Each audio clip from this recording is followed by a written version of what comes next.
Hola, espero que estés muy bien y con más ganas de aprender. Ahora veremos el tema de termodinámica, en donde vamos a tener que recordar aspectos básicos ya vistos en temas anteriores, como lo que es el trabajo y el calor. ¿Te acuerdas? Trabajo mecánico hace posible que los cuerpos adquieran energía mecánica. Puede ser que aumenten o disminuyan. Ahí el trabajo se le asocia un signo, ¿cierto? El calor también es transferencia de energía. Es transferencia de energía de un cuerpo de mayor temperatura hacia otro cuerpo de menor temperatura. Eso vamos a tener que recordar en la parte de termodinámica. También vamos a ver aspectos básicos de química, que seguramente te acuerdas, o si no, lo vamos a ver siempre haciendo la referencia a ello, ¿ya? Finalmente veremos ya las leyes de la termodinámica, primera y segunda ley, y veremos lo que es las máquinas térmicas. Hablaremos de la máquina que sigue el ciclo de Carnot. Al hablar de ciclo, estamos hablando de una serie de procesos. Y los procesos están constituidos por estados, llamados también estados termodinámicos. Todo ello lo vamos a ver en esta sesión, en esta videoclase, y gracias por adquirir esta videoclase, Alfredo Martínez, para ustedes. ¿Ya? Comenzamos entonces hablando del sistema termodinámico. Un sistema termodinámico es una porción de materia, es una porción del universo que tú vas a elegir como tu centro de atención. ¿En qué sentido? Vas a estudiar cómo intercambia energía, ¿ya? Esa porción del universo, ¿ya? Cómo intercambia energía con el entorno. Pero también esa porción puede intercambiar materia, puede intercambiar masa con el entorno. Entonces hay que diferenciar entre sistema aislado, sistema cerrado, sistema abierto.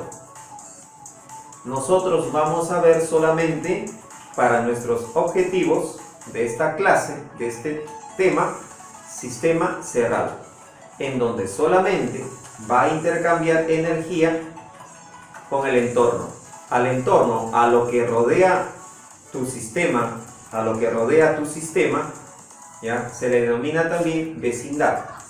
Entonces nuestro sistema va a intercambiar solamente energía con la vecindad.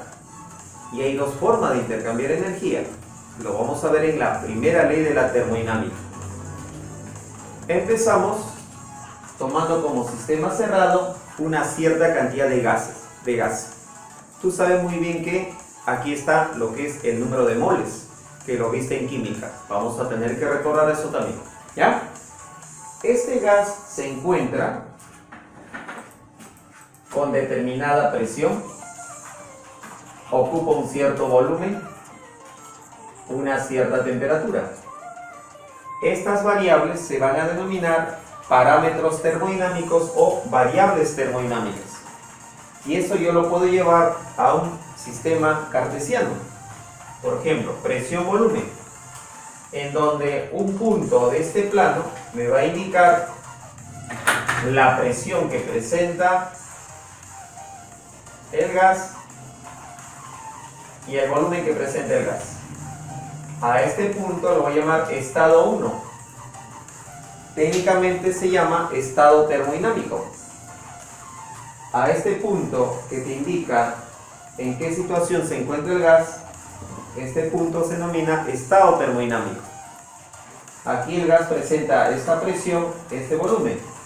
Y conociendo la presión-volumen, puedes conocer la temperatura, gracias a la ecuación de estado del gas ideal. Presión por volumen es igual al número de moles, la constante R por la temperatura.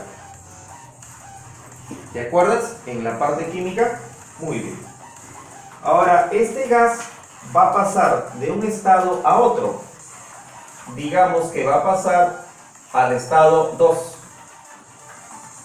acá presentará otro volumen, otra presión. Está pasando de un estado a otro. Es lo que denominamos cambio de estado termodinámico o simplemente cambio de estado. ¿Ya? Para que el gas pase de este estado hasta este otro estado, debe haber estados intermedios. Esta sucesión de estados es lo que denominamos proceso. Todo esto, entre comillas, todo este camino que ha seguido el gas se denomina proceso. ¿Qué es el proceso termodinámico? Es una unión, es una sucesión de estados termodinámicos. Aquí está. Si gustan, pueden llamar estado inicial, estado final. Y aquí hay infinitos estados intermedios. ¿Me dejo entender? Muy bien. Entonces, un proceso que viene a ser una sucesión de estados termodinámicos. Muy bien. Yo elegí esta ruta, pero existen también infinitas rutas. Para ir de este estado 1 hasta estado 2, ¿ya? Pude haber seguido esta otra ruta. Pude haber seguido esta otra ruta, por acá. O quizás una ruta hasta acá, y luego regresar y llegar acá. ¿Ven? Hay infinidad de posibilidades para ir del estado 1 al estado 2. ¿Listo? Cuando esto está sucediendo, ¿ya? Cuando se está presentando un determinado proceso, siempre va a estar presente, o casi siempre va a estar presente, ¿ya? Lo que es el calor y el trabajo. A veces solamente puede estar presente el calor, a veces solamente el trabajo, o los dos. ¿Ya? Y eso lo voy a ver acá, en la primera ley de la termodinámica. Es una ley general, es una ley universal.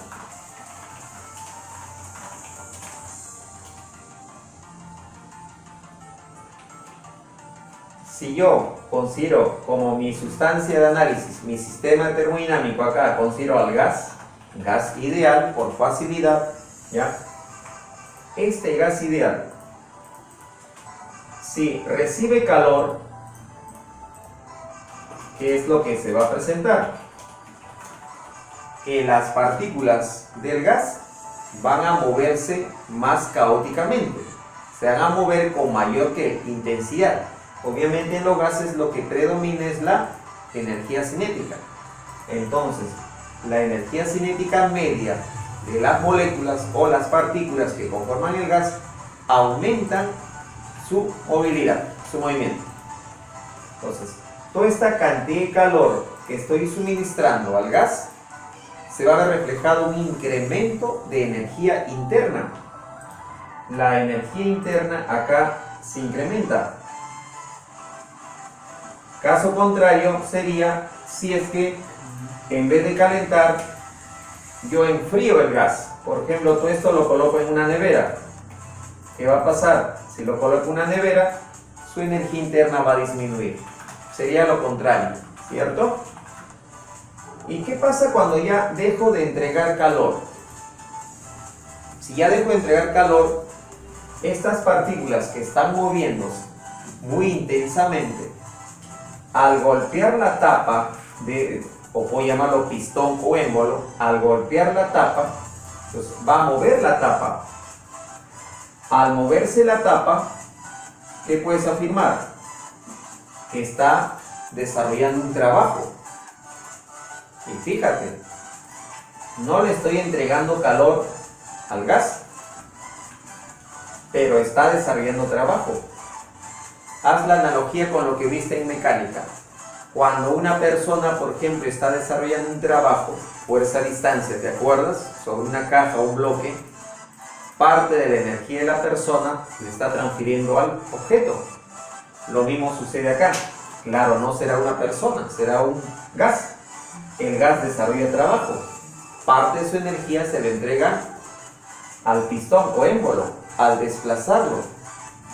Entonces, el trabajo que está desarrollando el gas es a costa de su energía interna. A costa de su energía interna. ¿Y qué sucede si le suministramos calor? O sea, más calor. Ajá. Entonces, esa cantidad de calor va a hacer pues que pueda desarrollar más trabajo aún. ¿Se han dado cuenta que mediante el calor no solamente puedo cambiar la energía interna, también puedo hacer que el gas realice un trabajo? Mira, ahí están las variables, ¿eh? Calor, trabajo y esta variable denominada energía interna. Entonces todo ello lo vamos a llevar a la primera ley de la termodinámica, que es una ley que seguramente desde que estabas en el colegio te lo dijeron, pero no con el nombre de primera ley de la termodinámica, sino de la siguiente manera: que la energía en la naturaleza no se crea ni se destruye, solamente se transforma. Eso es la primera ley de la termodinámica.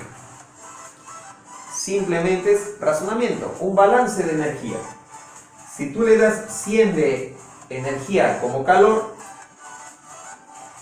y esta tapa no se mueve, o sea, no hay trabajo, los 100 que tú le das de calor, ¿a dónde van? En la energía interna del gas. ¿Qué va a pasar con la energía interna del gas? Aumentará en 100. Que la energía no puede desaparecer, solamente se transforma. Ahora, ¿qué pasa si entrego 100 joules de calor? 100 joules de calor. Y hace un trabajo de 60 joules.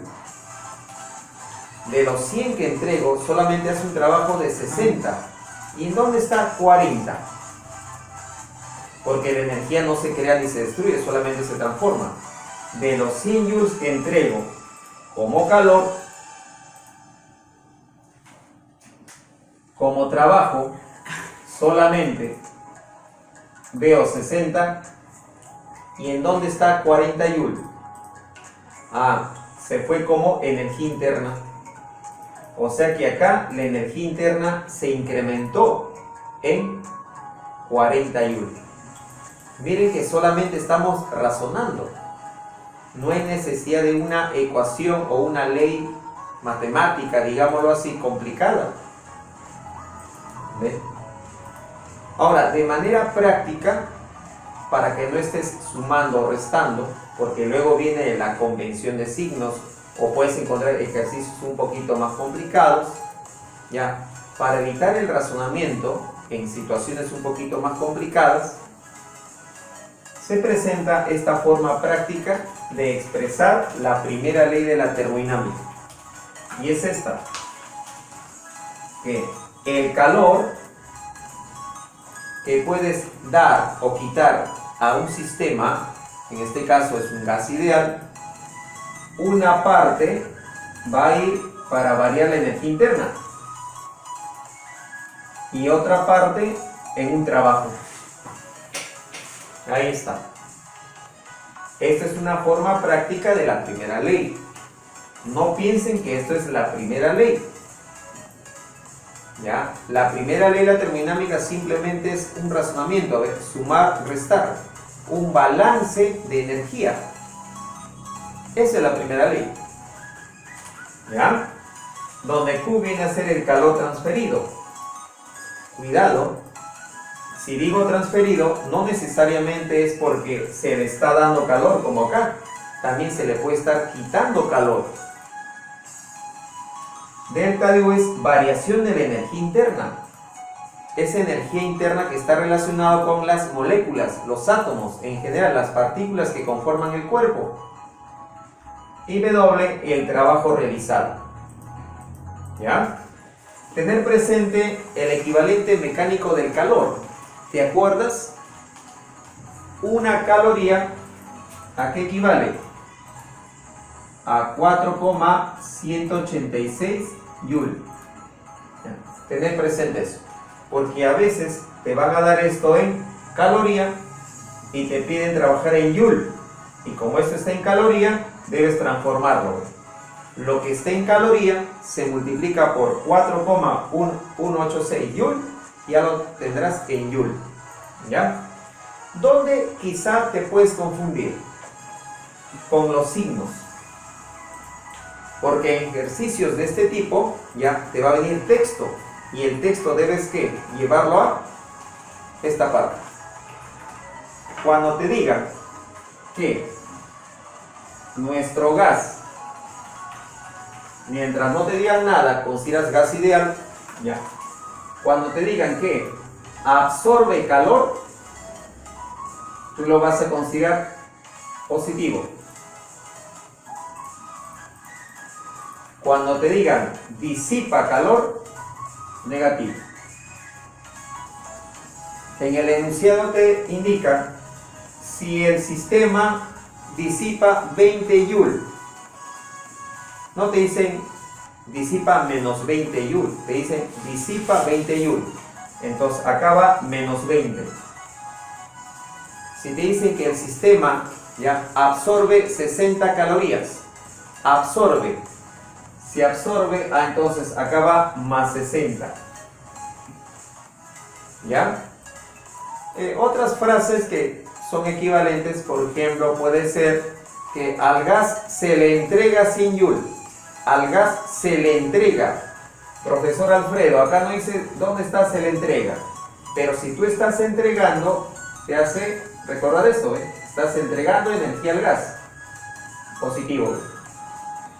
O te dice, en el proceso el gas pierde 40 Joule. Pierde. Profesor, yo no veo dónde está la palabra pierde. No, pero el perder, ¿qué implica? Que disipa, pues. Signo negativo. ¿Quedamos? Muy bien. El trabajo. También pueden confundirse y cuidado. Si el gas desarrolla trabajo, se le va a considerar positivo. Por ejemplo, acá el gas está desarrollando un trabajo positivo. Mira, la fuerza del gas está a favor del movimiento del pistón, de la tapa. Trabajo del gas positivo. Pero también hay ejercicios donde te dicen el trabajo sobre el gas. Cuando es sobre el gas, el trabajo le pone signo negativo. El trabajo sobre el gas. ¿Ya? Hay que tener mucho cuidado con los términos. Muy bien. En los procesos restringidos vamos a ver pues los cambios o transformaciones que experimenta el gas ideal, siempre vamos a tomar en cuenta ello, ¿ya? Cuando los parámetros, ¿no?, permanecen ¿qué? Uno de ellos constante, ¿ya? ¿Por qué? En el proceso isobárico, aquí es un proceso, sabemos que es un proceso, es una sucesión de estados, es la unión de estados. En el proceso isobárico, la presión permanece constante. Acá yo estoy considerando el gas en donde el pistón o émbolo se mueve. Se está moviendo. El pistón se desplaza una cierta distancia tal como D. Y aquí estoy indicando la fuerza que ejerce el gas. Imagínate una persona moviendo el pistón o émbolo. La presión que ejerce el gas es fuerza que ejerce el gas entre el área. ¿Qué área? ¿Sí o no que la fuerza que ejerce el gas se está repartiendo en toda esta superficie? Aquí está el área. Sería el área de la tapa o émbolo. Por lo general, son émbolos circulares. Y cuidado con la parte de geometría. Puedes tener por ahí, por ejemplo, un radio. El área de un círculo, pi por el radio al cuadrado. Tener presente eso. Pero son raros esos casos. Normalmente ya te dan el área. Obviamente en metro cuadrado. Debes llevarlo todo a metro cuadrado. ¿Ya? ¿Qué es lo que quiero determinar acá? el trabajo que sigue, que desarrolla el gas cuando está expandiendo. Estoy viendo que se expande. Al mover el pistón de esta manera, está ampliando el volumen que ocupa el gas, se está expandiendo. El trabajo será el valor de la fuerza por la distancia. Pero sabemos pues que la fuerza que ejerce el gas, ahí está. ¿A qué será igual? Será igual a la presión del gas por el área. Presión del gas por el área. A por D. A por D. ¿Qué viene a ser A por D? El área, si este pistón es circular, el área es de un círculo. Toda esta parte de volumen sería el volumen que se incrementó. Y ese es igual a por D. ¿Te acuerdas cómo se termina el volumen de un cilindro? El área de la base por la altura. El área de la base, solamente que acá el cilindro está horizontal, el área de la base por la altura. A por D viene a ser, no es el volumen, es el incremento o variación de volumen. Con lo opuesto por aquí, esta es la variación de volumen. En este caso, la variación de volumen es positivo, porque el volumen final es más grande, es mayor que el volumen inicial. Variación de volumen. Ahí está. Entonces coloco por aquí, el trabajo del gas será la presión que ejerce el gas por la variación de volumen. Cuando la variación es positiva, el trabajo del gas es positivo. Pero ¿qué pasa si en vez de expandirse el gas, se comprime? Si se comprime, la variación de volumen ya es negativo. Y por ende, el trabajo del gas sería negativo. Entonces tengan presente eso, ¿ya? Y valiéndome de mi plano cartesiano, voy a construir la gráfica presión-volumen para este proceso llamado isobárico, en donde la presión no cambia. Si la presión no cambia, entonces va a permanecer constante, lo llamo P.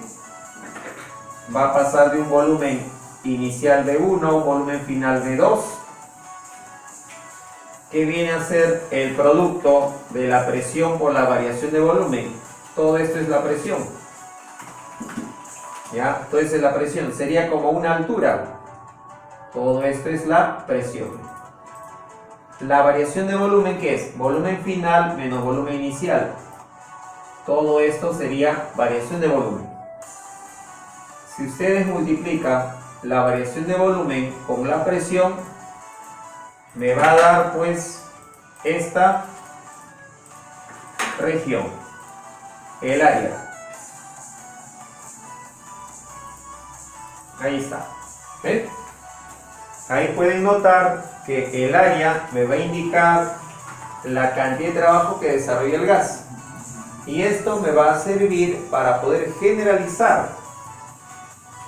Cuando ustedes tengan una gráfica presión-volumen, el eje Y va a ser el eje de las presiones, el eje X, el eje de los volúmenes. Cualquiera que sea el proceso, ¿te acuerdas? El proceso es una sucesión de estados. Acá hice algo sencillo, pero podemos generalizar. Cualquier proceso, siempre, el área de la región limitada por esa gráfica y el eje de volúmenes, ya toda esta área, siempre que nos va a indicar, la cantidad de trabajo que se desarrolla en ese proceso. Esto, área.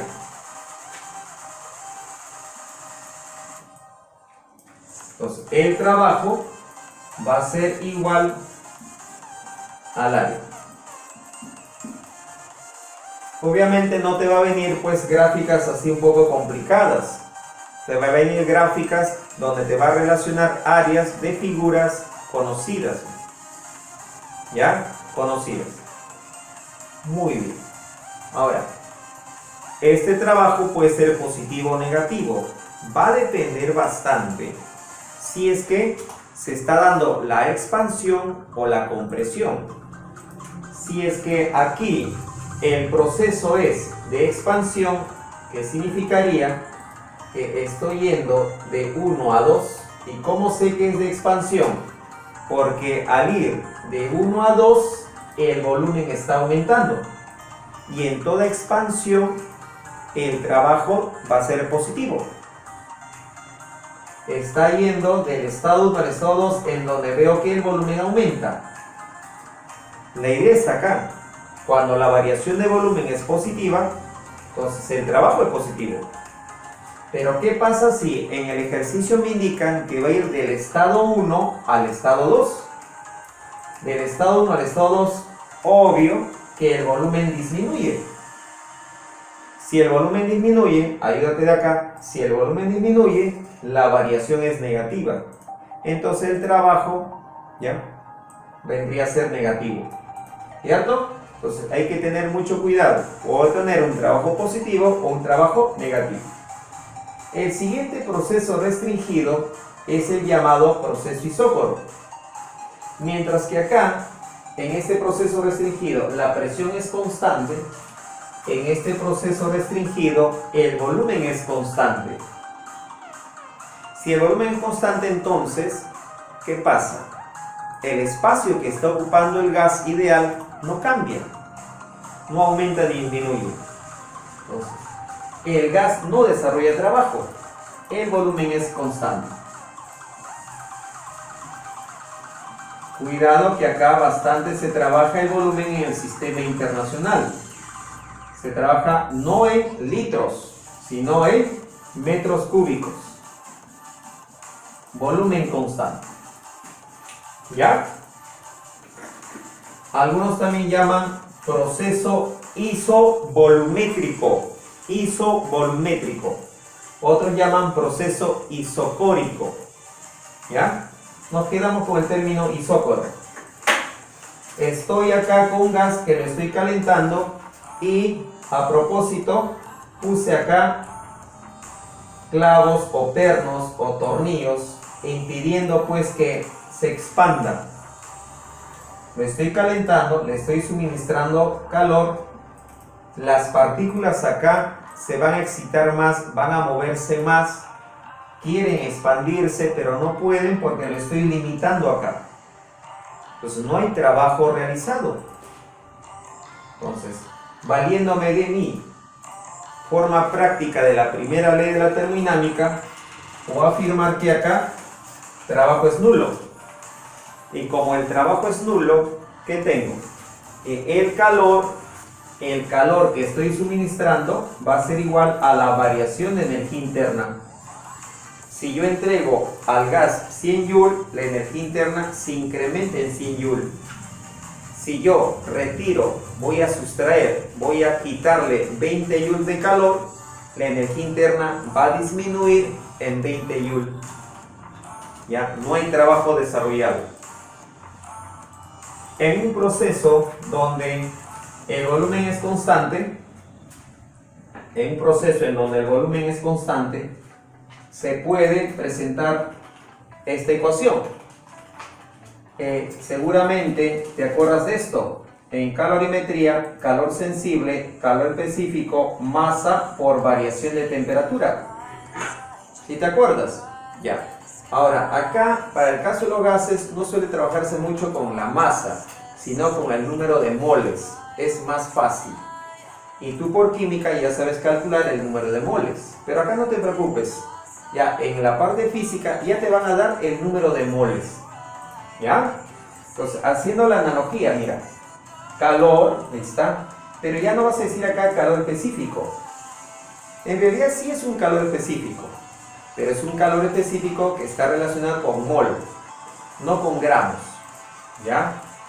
Y es un calor específico, ya es un calor específico molar. A volumen constante, el famoso CB. A volumen constante.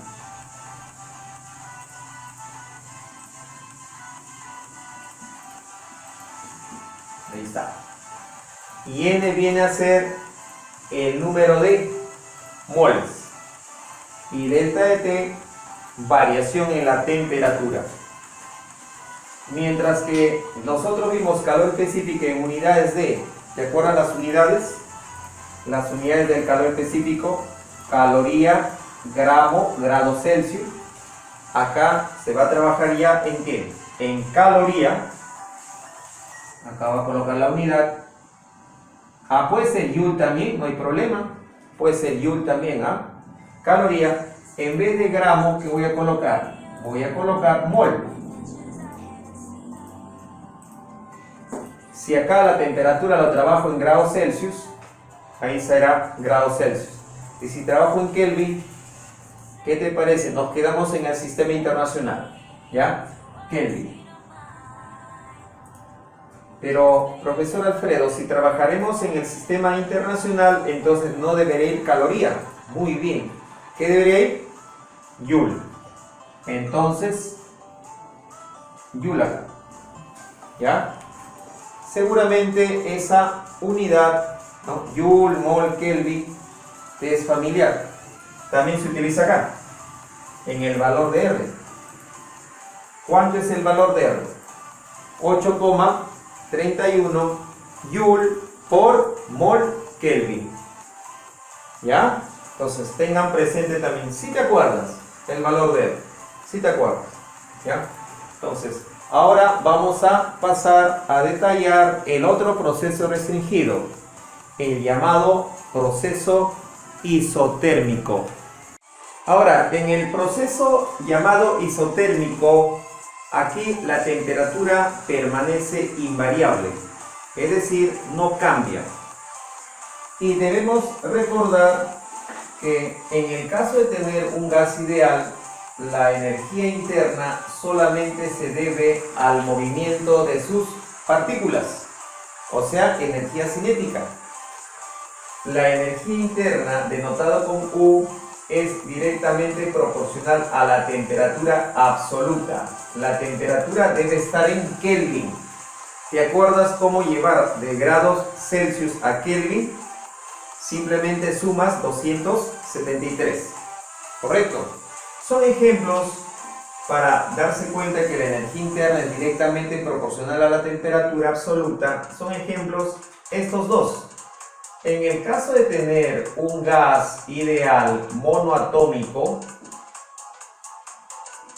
la energía interna es 3/2 del número de moles por la constante R, que en el sistema internacional es 8,31, por la temperatura expresada en Kelvin. Si la temperatura se duplica, la energía interna se duplica.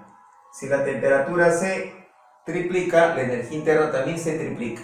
Y en el caso de un gas ideal diatómico,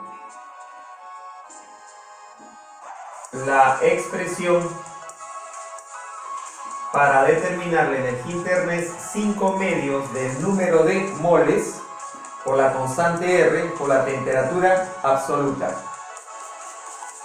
Si la temperatura en el proceso isotérmico es constante, significa que la energía interna también es constante.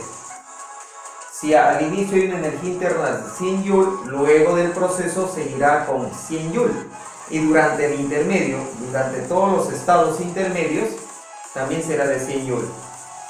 ¿Me dejo entender? Si la temperatura es constante, entonces la energía interna es constante. Y si tú restas final con inicial, eso es variación. Si la temperatura es constante, energía es constante, la variación entonces es 0. Utilizando nuestra primera ley de la termodinámica en su forma práctica, calor igual variación de energía interna más trabajo. Si esto es 0, ¿a qué llegamos? Llegamos pues a afirmar que el calor transferido va a ser igual al trabajo. Si al gas ideal en el proceso isotérmico le estás dando calor, ¿te acuerdas la convención de signos? Si Q es positivo, entonces el trabajo es positivo. Significa que cuando le estás dando calor al gas en el proceso isotérmico, el gas está expandiéndose. Lo contrario, ¿qué pasa si tú le sustraes, le retiras, haces que disipe calor? Si disipa calor, Q es negativo. ¿Y qué significa tener un trabajo negativo? Que el gas, más bien, están haciendo trabajo sobre el gas. O sea, se está comprimiendo. Interesante. Sigue practicando, sigue reforzando cómo combino la primera ley de la termodinámica con los procesos restringidos. Ya anteriormente vimos proceso isobárico, ¿te acuerdas? Proceso isócoro. Ahora estamos con el proceso isotérmico. Esto sí te acuerdas, que de manera práctica y graciosa dicen pavo ratón. Presión volumen igual número de moles por R por T. Como ya sabemos que la temperatura es constante, el R es constante y el N no cambia, ya que la cantidad de moles no cambia en el gas, pues todo esto es una constante. CT, presión por volumen, una constante. Un poquito de razonamiento. Si el volumen aumenta, como el producto debe mantenerse constante, si el volumen aumenta, la presión debe ¿qué? Disminuir. Si no aumenta, el otro disminuye. Lo contrario, si el volumen disminuye, ¿qué debe pasar con la presión? Debe aumentar. Vamos a analizar un caso solamente. El otro es para ti. ¿Qué te parece? Si el volumen aumenta, por ejemplo, estoy yendo del estado 1 al estado 2, mira lo que te estoy presentando. Una gráfica, esta es la gráfica presión versus volumen. ¿Ya? Si estoy pasando del estado 1 al estado 2, el volumen aumenta. Y el volumen aumenta, ¿qué pasa con la presión? Disminuye. Razonamiento matemático. Si el volumen se duplica, la presión se hace la mitad. Si el volumen se triplica, la presión se hace la tercera parte. ¿Ya? Es rápido y práctico. Pero lo que a mí me interesa es lo siguiente, el trabajo. Ya no está tan sencillo como el caso de un proceso isobárico, donde el área se puede determinar fácilmente, ya que se relaciona con el trabajo, el área es fácil de calcular, pero acá ya no. ¿Qué es lo que debo hacer? Sabemos que el área comprendida, el área de la región comprendida entre la gráfica y el eje de volúmenes me va a indicar la cantidad de trabajo. En este caso, el gas se expande, el volumen está aumentando, el trabajo es positivo, es de expansión. Pero ¿a qué es igual esa área? Bueno, ya en la universidad conocerás un cálculo avanzado denominado cálculo integral, que acá te estoy planteando simplemente por cuestiones de que lo sepan y más adelante puedas investigar. El trabajo desde 1 hasta 2 es la integral de la presión diferencial de volumen, así se lee. Es cálculo avanzado. Si estás en la universidad no vas a tener problemas, pero si todavía estás pre-universidad, esto se le hace integral presión diferencial de volumen. La presión lo puedo determinar de acá. La presión, despeja la presión, será N, R, T sobre volumen. Esta gráfica te está indicando el comportamiento de la presión con el volumen. Volumen aumenta, presión disminuye. Inverso. Lo coloco acá. Diferencial de volumen. Toda constante sale de la integral. NRT constante sale. Entonces lo que voy a aplicar integrales es a la inversa del volumen, diferencial de volumen. Esta es una operación dentro de la matemática avanzada. La integral de la inversa del volumen, diferencial de volumen, es logaritmo natural o neperiano del volumen. ¿De dónde a dónde quiero hacer la integración? Integración es como suma de pequeñas partes. Voy a hacer la integración desde el volumen 1 hasta el volumen 2. Desde el volumen 1 hasta el volumen 2, que viene a ser final. Volumen 1 es inicial, volumen 2 es final. Voy a evaluar en ese rango, de B1 hasta B2. Y puedes investigar un poquito más en internet la integral de esa forma y vas a lograr, vas a observar esto. ¿Ya? Entonces aquí el trabajo que viene a ser el área va a resultar pues nRT logaritmo neperiano de el cociente volumen final de 2 volumen inicial. Ahí está. ¿Ya? Puede ser una pregunta de admisión, de concurso de admisión, de manera rápida. Obviamente en el enunciado te van a dar pues logaritmos, ¿no?, de valores que ya son conocidos. Por ejemplo, capaz este volumen 2 es el doble de él. Pues tendríamos logaritmo de 2. O quizá un logaritmo de 3, logaritmo de 4. ¿Listo? Si es un poquito más de matemática. Muy bien. No te olvides que nRT está acá. Viene a ser igual a presión por volumen. Si tú escoges el punto 1, estado 1, tendrías P1, V1. Si tú escoges el estado 2, tendrías P sub 2, volumen 2. Puedes escoger cualquiera. ¿Ya? El proceso adiabático.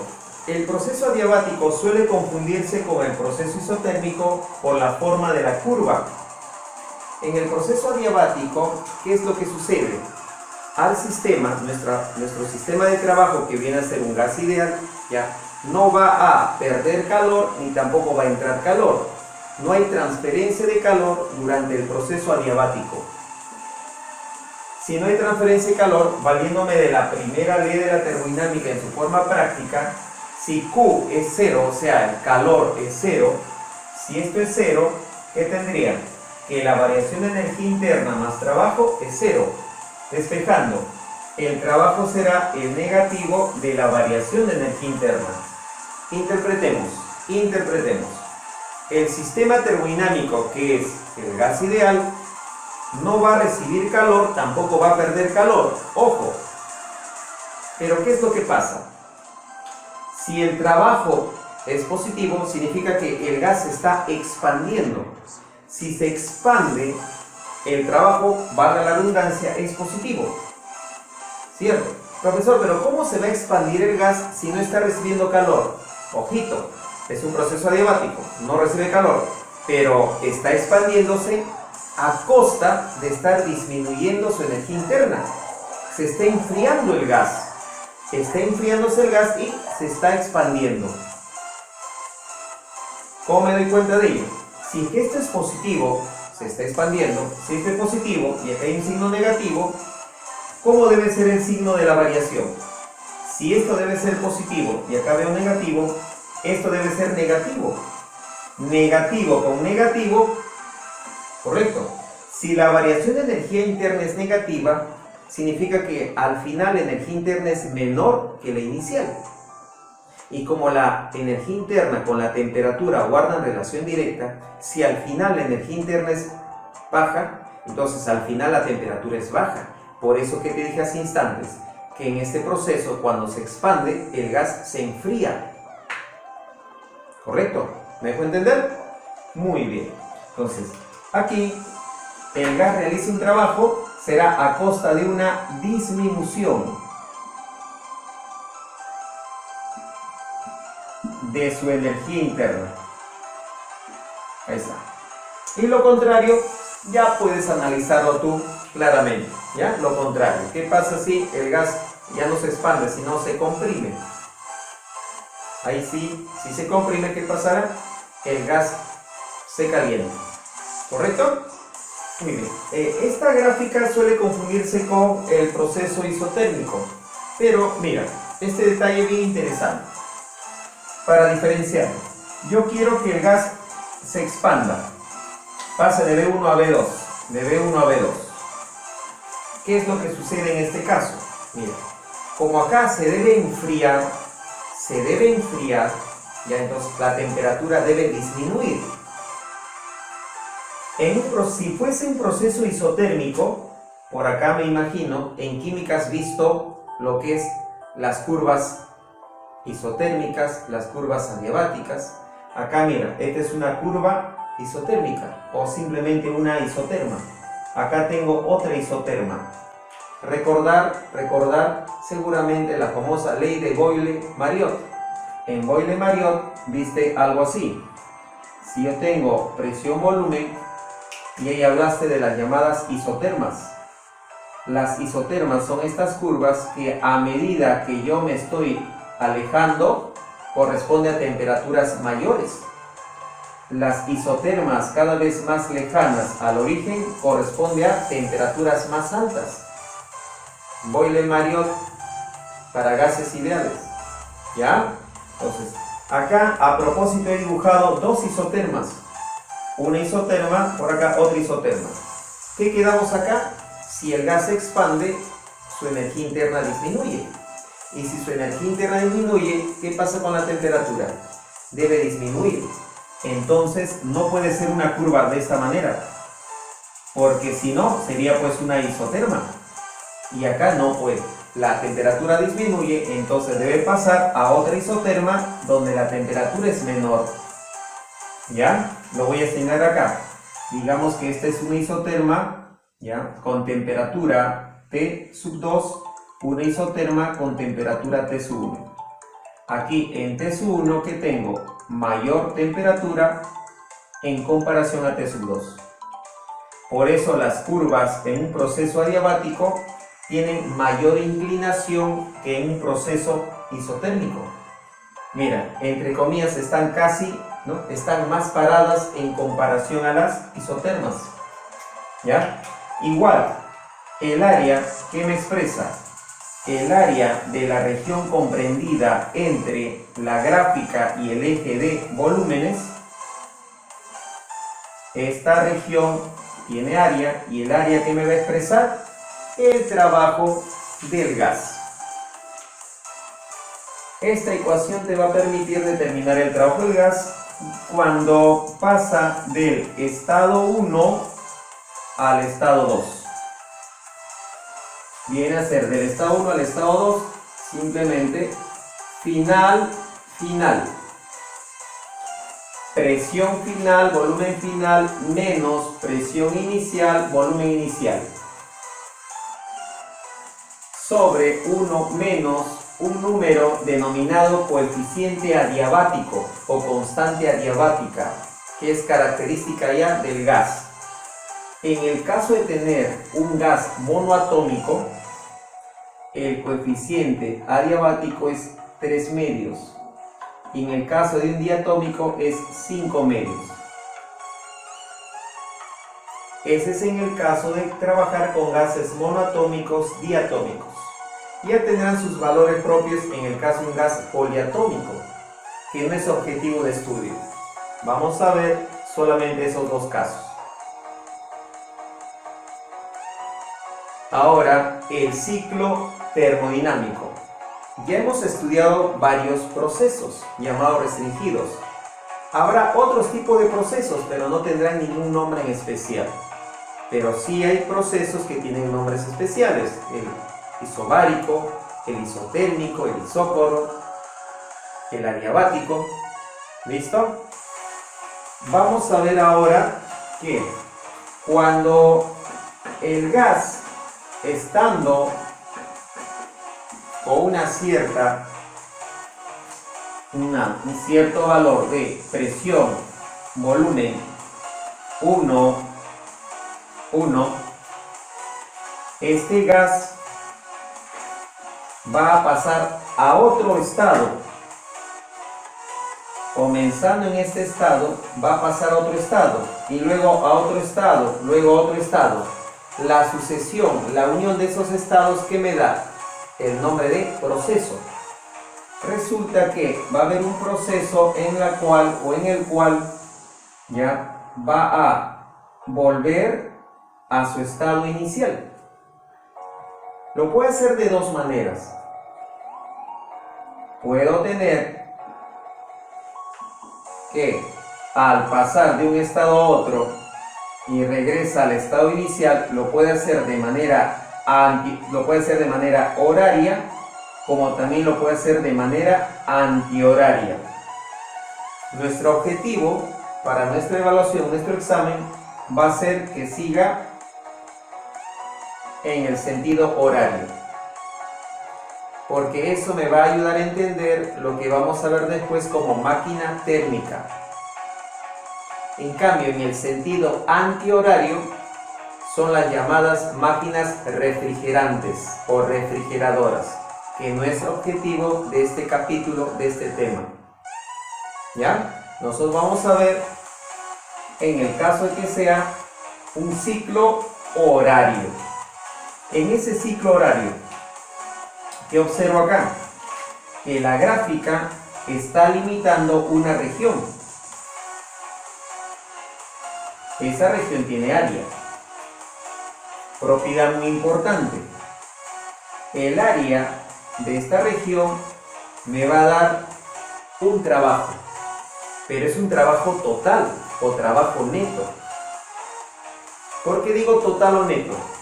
Porque para que vaya del estado inicial al estado final, para que coincida, ha tenido que seguir varios procesos y en cada proceso hubo un trabajo. Y si yo quiero volver al estado inicial, entonces debo analizar todos los trabajos hasta volver al estado inicial. El resultado de sumar todos esos trabajos me va a dar el área de la región encerrada. Entonces escribo por aquí, el área encerrada en un ciclo siempre me va a expresar el trabajo neto o trabajo total. En nuestra teoría en la parte mecánica, trabajo neto es sumatoria de trabajos. ¿Y qué trabajos voy a sumar? Los trabajos en todos los procesos que se presenten en el ciclo. El área encerrada, trabajo neto. Seguimos con la primera ley. Ahora voy a aplicar la primera ley de la termodinámica, pero en el ciclo. Como el estado inicial es igual al estado final, entonces la energía interna inicial y final son iguales. Aquí ven. Entonces, en el ciclo la variación de energía interna es 0. Pero ¿qué voy a tener en el ciclo? Voy a tener pues que el calor en el ciclo es igual al trabajo en el ciclo. ¿Cómo se denomina al trabajo en el ciclo? Trabajo neto. Profesor, ¿y el calor? También calor neto. Acá tengo el calor neto. El área también me expresará ello. Y como esto suele tomarse bastante en evaluaciones, en examen, entonces voy a decir esto. El calor neto viene a ser pues que la diferencia entre el calor que recibe el gas y el calor que disipa el gas. Este calor neto es el calor absorbido menos el calor disipado. ¿Ya? Tengan en cuenta ello.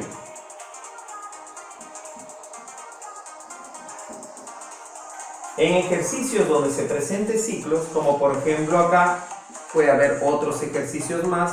Bueno, he tomado en cuenta esta figura, un triángulo, pero capaz tú observes también rectángulos, por ahí una combinación de líneas rectas con líneas curvas. Bueno, acá solamente es pura combinación de líneas rectas y tengo un triángulo rectángulo. ¿Ya? Cualquiera que sea la forma de presentarse el ciclo, te recomiendo, Alfredo Martínez te recomienda siempre analizar con la primera ley de la termodinámica los procesos que están dentro del ciclo. Por ejemplo, acá tengo el proceso 1-2. Por ejemplo, el proceso 1-2 no es conocido. Hay procesos que sí son conocidos, llamados procesos restringidos. Por ejemplo, 2-3 es un proceso a volumen constante. ¿Te acuerdas?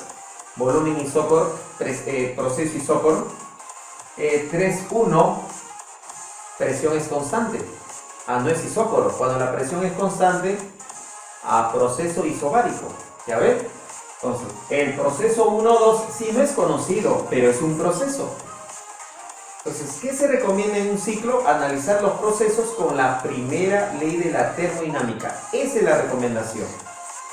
Veamos acá, por ejemplo, de 1 a 2.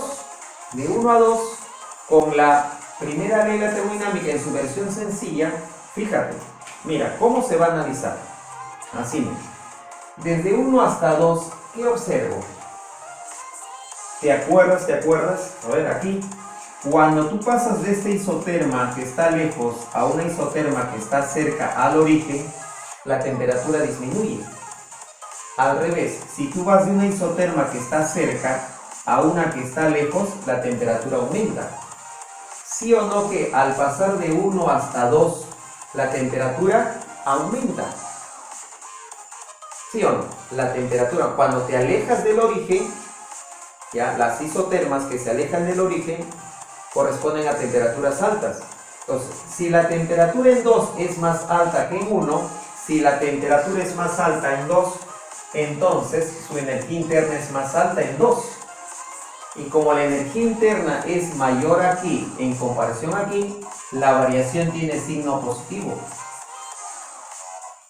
Me va a interesar el análisis de signos, vas a ver por qué. En 1, 2, la variación de energía interna es positiva. ¿Y qué pasa de 1 a 2? El gas se expande. Como el gas se expande, entonces el trabajo es del gas positivo.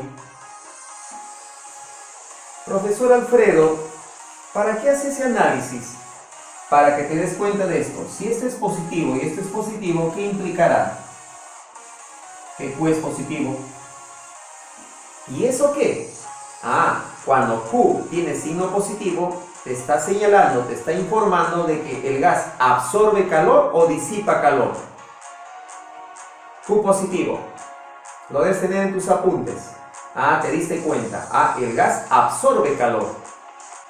Interesante. ¿Y qué pasa de 2 a 3? Y como tarea para que investigues, sigas analizando de 3 a 1. Puedes hacer tu comentario en el grupo o en la sección comentarios. ¿Qué pasa de 2 a 3? Veamos. Como es un proceso isobárico o isócoro, ¿qué es? De 2 a 3, el volumen es constante. ¿Sí o no? De 2 a 3, el volumen no cambia. Es constante. No hay área. No hay trabajo. No hay área, no hay trabajo. Y como no hay trabajo, no vas a decir qué signo tiene. No, pues es 0. Esto es 0. Pero de 2 a 3, ¿qué está pasando con la temperatura? Si te es difícil deducir, imagínate solamente que las isotermas. A ver, por acá habrá una isoterma. Por acá habrá otra isoterma.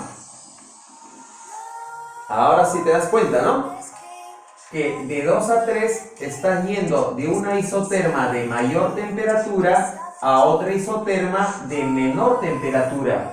De 2 a 3 estás pasando de un estado de mayor temperatura a otro estado de menor temperatura. Si la temperatura disminuye, ¿qué pasa con la energía interna? También disminuye. Y si la energía interna disminuye, la variación de energía interna, ¿cómo será? ¿Positivo o negativo? Negativo. Entonces, estoy deduciendo que esto es negativo.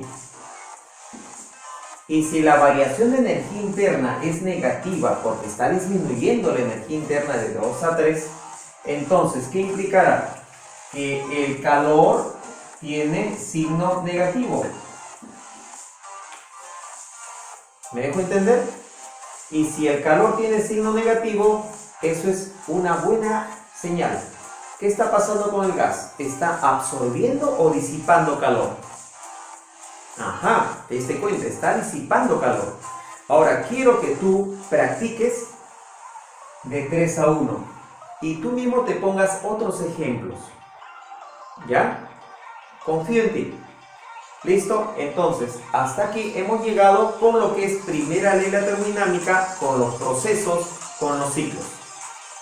Ahora vamos a hacer la segunda ley de la termodinámica. La segunda ley de la termodinámica nos va a limitar la primera ley. La segunda ley nos va a decir que esto no puede darse, esto sí se puede dar. La primera ley entonces tiene limitaciones. ¿Ya? Lo podemos ver acá. Tengo este sistema, un sistema mecánico, lo suelto. Poco a poco voy a ver pues que la energía mecánica de este sistema disminuye. ¿En qué se está transformando? En energía interna, calor, debido a la fricción entre las partículas del aire con el objeto. Toda la energía mecánica, si es que había 100 joules, se transformó al final en calor 100 joules.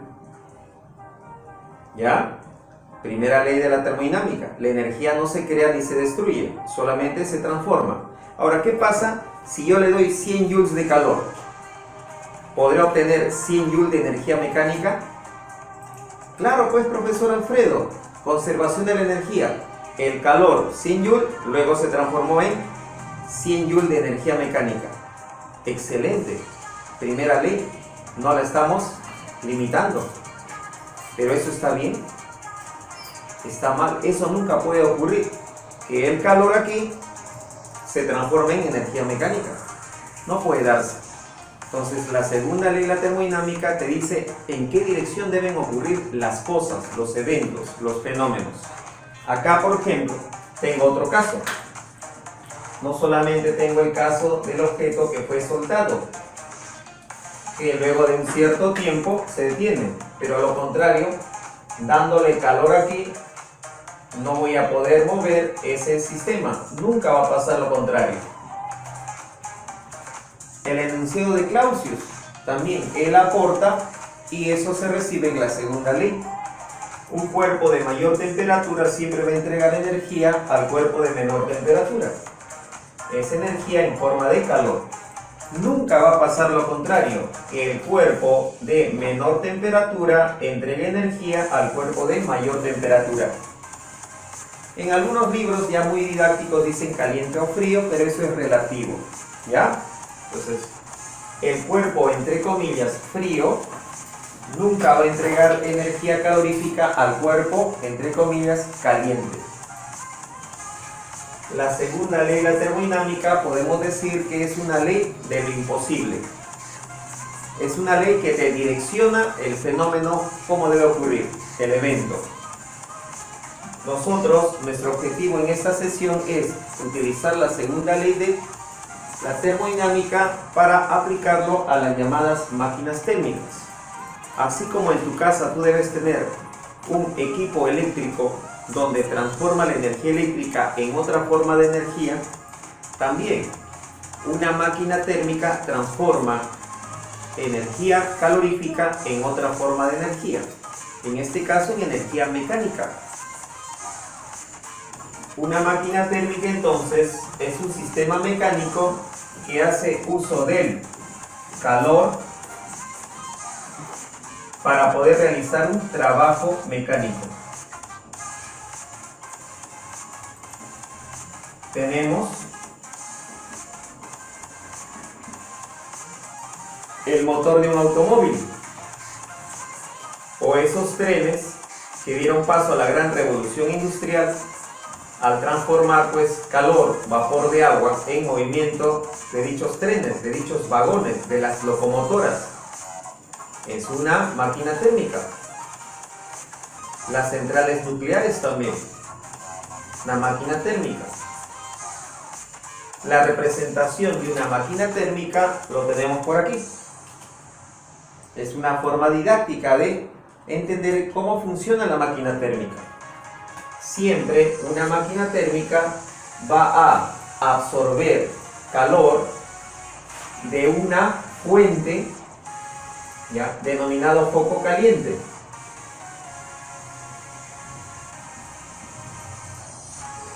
Este foco caliente va a suministrar calor, lo voy a denominar así, USUBA, a la máquina térmica.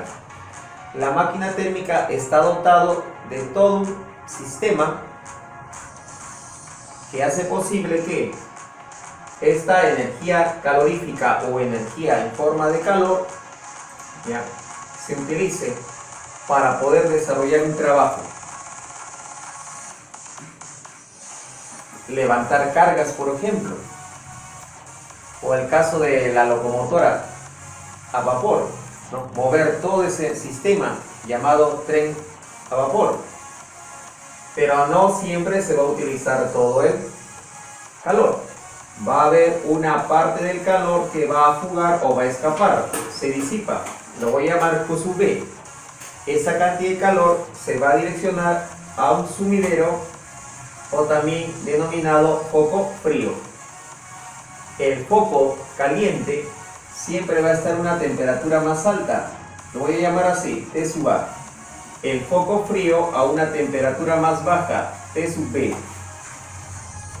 Y fácil de recordarlo, T sub A, alta, baja, para que te acuerdes más fácilmente. Esta cantidad de energía en forma de calor, una parte entonces se escapa y solamente una parte se aprovecha como trabajo. Conservación de la energía. No digo energía mecánica, energía en general. Primera ley de la termodinámica. La energía que recibe la máquina térmica, una parte va a ser energía que se disipa o se pierde y el restante trabajo. Conservación de la energía. Si deseas, a esta cantidad de energía lo puedes expresar en caloría o en joule. ¿Ya saben la equivalencia entre joule y caloría? Sí, ¿verdad? Una caloría, 4,186 joule. La eficiencia. La eficiencia me dice, es un indicador que me indica, pues valga la redundancia, que qué fracción o qué porcentaje de la energía que recibe la máquina es útil. Por eso a veces a eso también lo llaman trabajo útil. ¿Ya? La eficiencia representado con la letra N, N minúscula, será igual. A ver, por aquí, esta eficiencia de esta máquina será igual a el trabajo entre el calor que absorbe. Si el trabajo es 50 y el calor que absorbe es 100, la eficiencia es 50 sobre 100, 50%. Pero el trabajo, ¿a qué es igual? Es igual al calor que absorbe menos el calor que disipa. Haciendo la operación matemática básica, deduces pues que la eficiencia es 1 menos el calor que disipa entre el calor que absorbe. Esta cantidad siempre es menor a 1. Si la eficiencia lo deseas en tanto por ciento, multiplicas esto por 100%. ¿Correcto? ¿Qué viene a ser Q sub A? Q sub A es el calor absorbido por la máquina. ¿Qué viene a ser Q sub B? Calor disipado por la máquina. ¿Listo? Muy bien. Voy a utilizar ahora la segunda ley de la termodinámica, porque esta es la primera. Voy a utilizar la segunda ley de la termodinámica acá. Siempre, cualquier máquina, puede ser inclusive máquina eléctrica, ¿ya? Pero acá lo estamos trabajando con máquinas térmicas que hacen uso del calor. Es imposible que tú fabriques o tengas una máquina térmica que utilice todo el calor para hacer un trabajo. Siempre va a haber una pérdida de calor. Va a haber siempre un calor disipado, siempre. Y ese viene a ser, pues, ¿qué? La ley de lo imposible, la segunda ley de la termodinámica. Es imposible tener una máquina 100% eficiente. Y ese enunciado se plantea como enunciado de Kelvin Planck. Es imposible fabricar una máquina térmica de eficiencia 100%. No existe eficiencia 100%. Y esto le interesó a un ingeniero francés, Sadi Carnot, y lo analizó y preguntó, ¿cuál será la máxima eficiencia? Si no existe 100%. Tampoco pienses 99,9%. No. Entonces, tras seguir series de estudio, análisis, analizando los procesos y trabajando con un gas ideal, ¿ya? Y lo idealizó, valga la redundancia, al máximo. Entonces, llega a la conclusión de que la mayor eficiencia ideal teórica que puede presentar una máquina térmica es cuando el gas ideal con el cual trabaja dicha máquina sigue el llamado ciclo termodinámico de Carnot. Una máquina de Carnot es aquel que sigue el ciclo de Carnot. Es una máquina ideal. No existe. Profesor, pero ¿y si no existe, para qué lo estudio? Para saber cuál es la mayor eficiencia, cuál es el techo, cuál es mi límite. Y no estar pues que invirtiendo demasiado tiempo y dinero en querer superar ese límite. Para eso existe el techo, el límite llamado máquina de Carnot. Es una máquina ideal que sigue el ciclo de Carnot. Y el ciclo de Carnot consiste en determinados procesos. ¿Te acuerdas de la gráfica presión-volumen? Cada punto nos expresa un estado termodinámico y una sucesión de puntos, un proceso termodinámico. Aquí está el eje de la presión, el eje de los volúmenes. Obviamente trabajamos siempre en Pascal y el volumen en metro cúbico. El ciclo de Carnot consiste en lo siguiente. Consiste en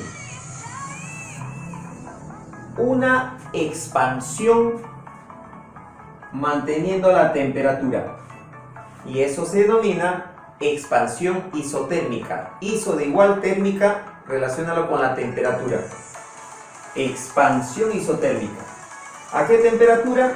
Lo voy a denominar temperatura de sudado. Pero ahí no queda todo, porque debe darse el ciclo. ¿Te acuerdas del ciclo? Punto de partida, punto de llegada. Luego, la sustancia de trabajo, que es el gas ideal, va a seguir expandiéndose, pero ya no de manera isotérmica, sino de manera adiabática. Tengo entonces una expansión adiabática.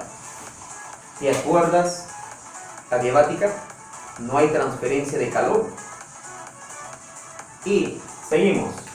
Comienza la etapa de la compresión. Una compresión manteniendo la temperatura. Compresión isotérmica. Nuevamente el término isotérmica. Tengo expansión isotérmica, compresión isotérmica. Esto se realiza ya a una temperatura menor, T sub B. Y finalmente, como debe cerrarse el ciclo, tengo lo que es otra compresión, pero es una compresión adiabática. De 4 hasta 1, compresión adiabática. ¿Te acuerdas que la región, en una gráfica presión-volumen, la región, el área, se relaciona con el trabajo?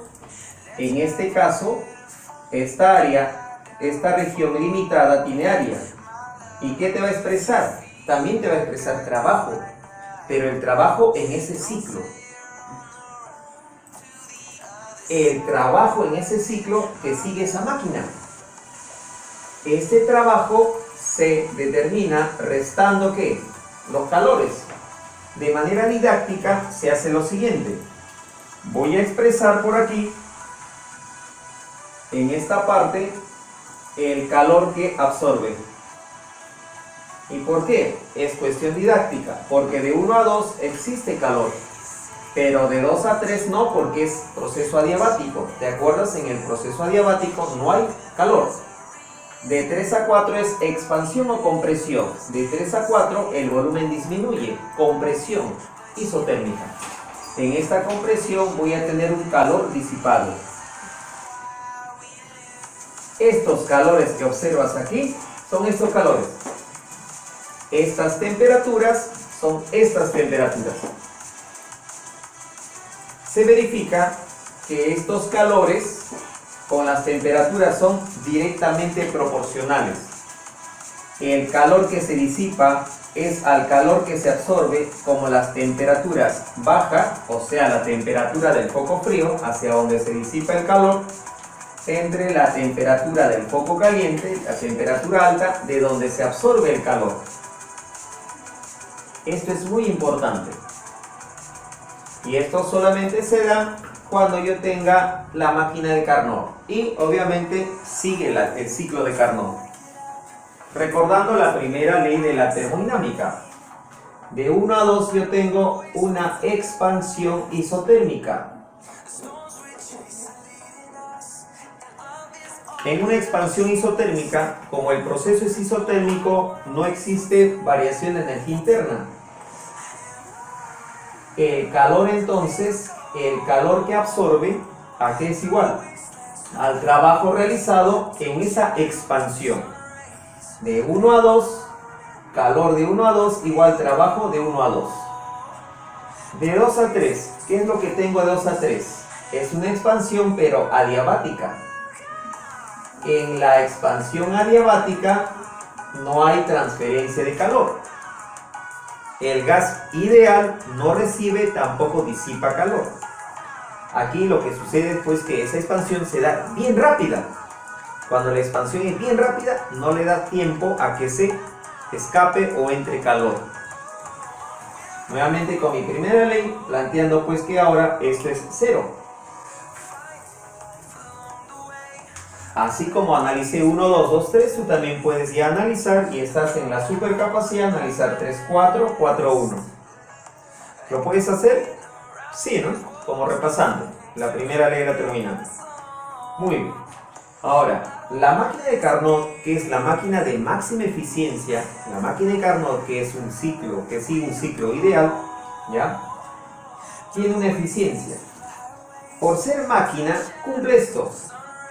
Por ser máquina, cumple esto. ¿Ya? Esto es, digamos, general. Para máquinas reales. Esta es una máquina ideal. Como la máquina de Carnot cumple esto, ¿ya? Y a su vez, por ser máquina de Carnot, tengo esto. ¿Te es familiar?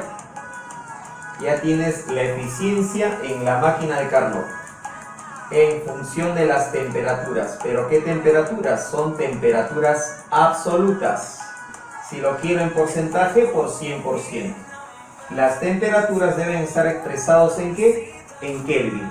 ¿Cómo llevas de Celsius a Kelvin? Simplemente vas a sumar 273. ¿Correcto? Muy bien. Entonces, ya sabemos en qué consiste la segunda ley de la termodinámica, la ley de lo imposible, y lo vamos a aplicar en las máquinas térmicas. Y una máquina térmica transforma parte del calor en trabajo, en energía mecánica, y otra parte se escapa, se fuga. ¿Cuál es la mayor eficiencia posible en una máquina? Tomando como referencia el ciclo de Carnot. ¿Correcto? Este ciclo nos va a decir hasta acá no va a poder llegar, no puede superar. Pero yo quiero aumentar la eficiencia, profesor Alfredo. Ya, cámbiame los focos. Puedes cambiarme el foco caliente o el foco frío, o puedes cambiarme los dos focos. Ahí puedes aumentar la eficiencia. ¿Listo? Entonces, este sería la parte final del tema de termodinámica. Espero que lo repasen, lo estudien y lo practicar. Te deseo éxitos. Alfredo Martínez para servirte. Nos vemos.